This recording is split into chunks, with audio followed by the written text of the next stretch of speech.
Presiden Suriah Bashar al-Assad akhirnya digulingkan dan tumbang dari pemerintahannya sendiri. Lalu ia melarikan diri dari negaranya karena menghadapi serangan mendadak pasukan pemberontak yang berusaha mengincar dirinya. Dan pada akhirnya pemberontak Suriah berhasil merebut Damaskus, kota penting di Suriah, dari pemerintahannya. Tapi ini bukan hanya sekedar konflik antara rezim pemerintah dan pasukan pemberontak saja. Jauh dari itu, ada negara-negara besar yang juga terlibat dalam konflik dan jadi penyokong runtuhnya rezim di Suriah saat ini. Apa peran dan tujuan mereka bertempur di Suriah? Mari kita bahas, tapi sebelum itu pastikan kalau udah like dan subscribe channel Republika Mahasiswa ya. Let's go! Yang pertama, sejarah konflik di Suriah.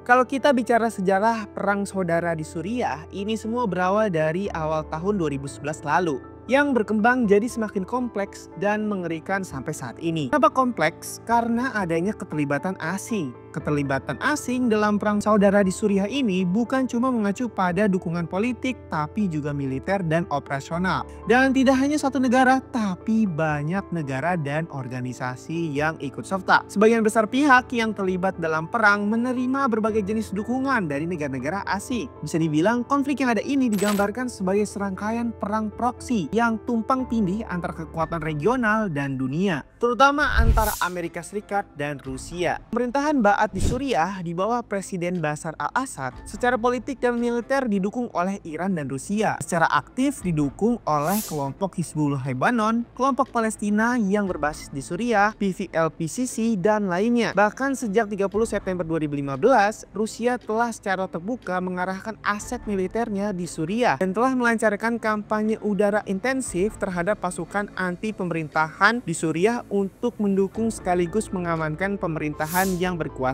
atas perintah Presiden Assad. Dukungan ini tentunya menguntungkan Presiden Assad, apalagi setelah serangan kilat Rusia di Aleppo yang membantunya kembali mendapatkan kendali Suriah dari tangan pemberontak. Setelah itu, pemerintah Suriah mencengkram kekuasaannya dengan bantuan Rusia, Iran, dan Hizbullah. Namun, seiring meningkatnya eskalasi konflik regional yang melibatkan Hizbullah dan Iran, pemerintahan Assad mulai melemah. Apalagi Rusia yang selama ini jadi tulang punggung pelindungannya juga belum selesai dengan perangnya melawan Ukraina, sehingga fokusnya membackingi pemerintahan Suriah makin tidak terfokus. 2. Awal keruntuhan pemerintahan Suriah yang berkuasa. Pemberontak Suriah melihat sebuah peluang untuk melonggarkan kekuasaan Assad di Suriah. Dan benar, hanya dalam 72 jam sejak akhir November lalu, koalisi kelompok pemberontak bersenjata Suriah merebut kota Aleppo dalam serangan mendadaknya, memberikan pukulan telak bagi Assad dan memicu eskalasi besar-besaran. Koalisi pemberontak yang terdiri dari faksi-faksi Islam bersenjata hebat yang meskipun mereka punya perbedaan, mereka bersatu dalam memerangi Assad, ISIS, dan milisi yang didukung Iran. Secara garis besarnya, oposisi Suriah yang secara politik diwakili oleh Koalisi Nasional Suriah menerima dukungan finansial, logistik, politik, dan dalam beberapa kasus militer dari negara-negara Sunni, utama di Timur Tengah yang bersekutu dengan Amerika Serikat, terutama Arab Saudi, Qatar, dan Turki. Tapi yang paling menonjol dan jadi kelompok paling kuat di Suriah sekaligus yang mempelopori gerakan para pemberontak adalah kelompok Islamis Hayat Tahrir al-Syam. Kelompok ini memang ditetapkan sebagai teroris oleh Amerika Serikat, Turki, dan negara lainnya. Tapi faktanya kelompok Islamis Hayat Tahrir al-Syam tetap berjuang bersama kelompok-kelompok pemberontak utama dan menduduki pemerintahan di Idlib yang mereka sebut sebagai pemerintah keselamatan dan juga didukung oleh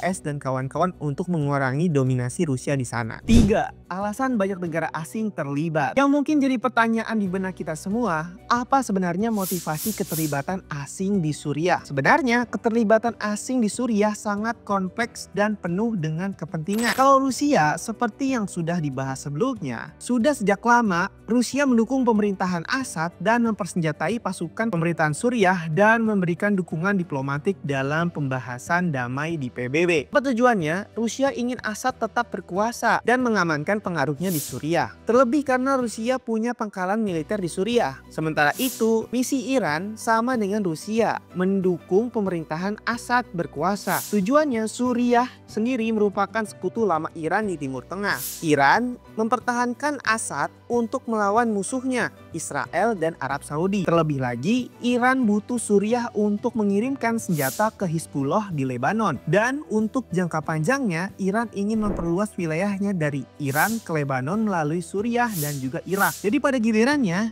ini berarti Iran sangat membutuhkan pemerintahan yang ramah di Damaskus, Suriah untuk menjaga kekuatan strategisnya. Lalu bagaimana dengan Turki?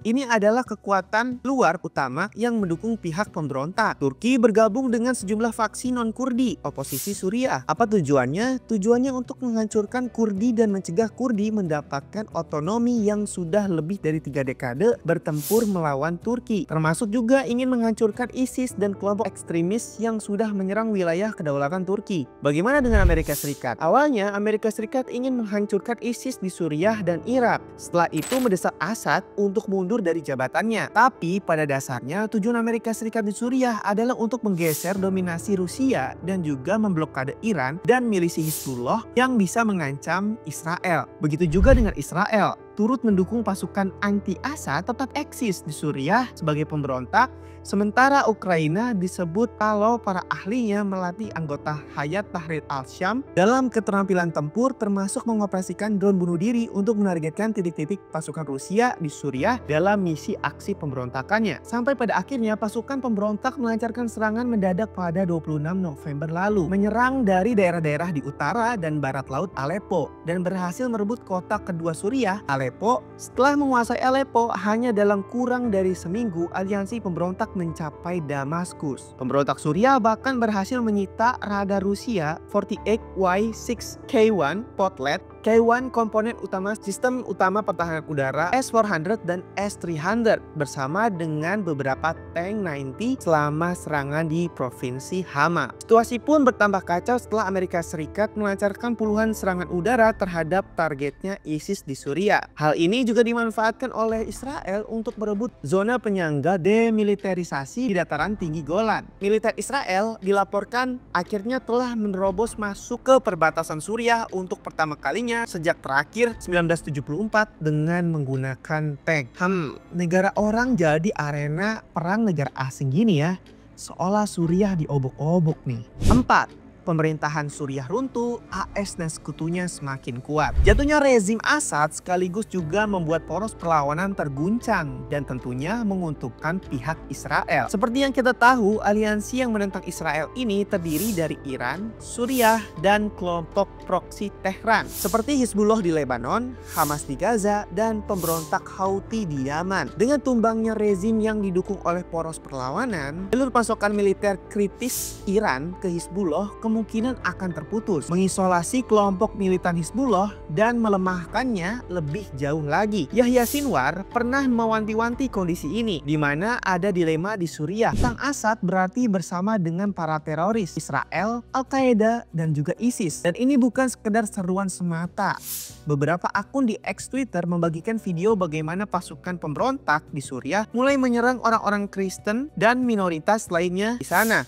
Bahkan sebuah video menunjukkan pasukan pemberontak yang menginjak-injak bendera Palestina. Namun banyak yang menyebut kalau video-video yang beredar ini adalah propaganda dari rezim Assad yang tidak benar. 3 aktor utama dalam krisis ini yaitu Turki, Rusia, dan Iran di sela-sela forum Doha di Qatar mendesak oposisi Suriah untuk melakukan dialog antara Presiden Assad dan kelompok-kelompok oposisi. 3 negara ini bahkan mendesak oposisi Suriah untuk mengindahkan seruan mengakhiri pertempuran dan menjaga Suriah sebagai negara yang terintegrasi dan bersatu. Sejalan dengan itu, utusan khusus PBB untuk Suriah, Geir Pedersen, juga mendesak semua warga Suriah untuk memprioritaskan dialog persatuan dan penghormatan terhadap hukum kemanusiaan internasional dan hak asasi manusia ketika mereka berusaha membangun kembali masyarakat mereka. Dengan kondisi yang sekarang terjadi, bagaimana Suriah di masa depan? Menjawab itu sebenarnya sudah bisa ditebak ya. Kalau Suriah masih memiliki masa depan yang tidak menentu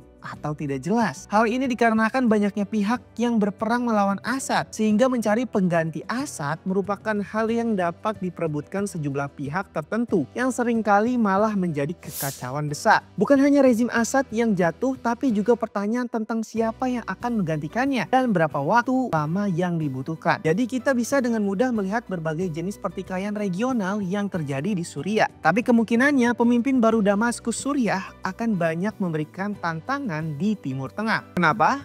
karena kelompok HTS yang berhaluan Islam kanan yang paling mendapatkan pamor pasca perebutan kekuasaan di Suriah kali ini. Kelompok ini sangat memusuhi negara-negara Timur Tengah yang berhubungan dengan Assad. Terlebih juga kelompok ini dicap oleh Amerika Serikat dan negara-negara lain sebagai organisasi teroris. Jadi seperti itulah kondisi yang saat ini terjadi di Timur Tengah Suriah. Seolah perang tidak pernah usai. Selalu saja muncul arena baru dan campur tangan asing yang semakin rumit dan kondisi yang semakin kacau. So, gimana tanggapan kalian soal Suriah ini? Tulis di kolom komentar ya.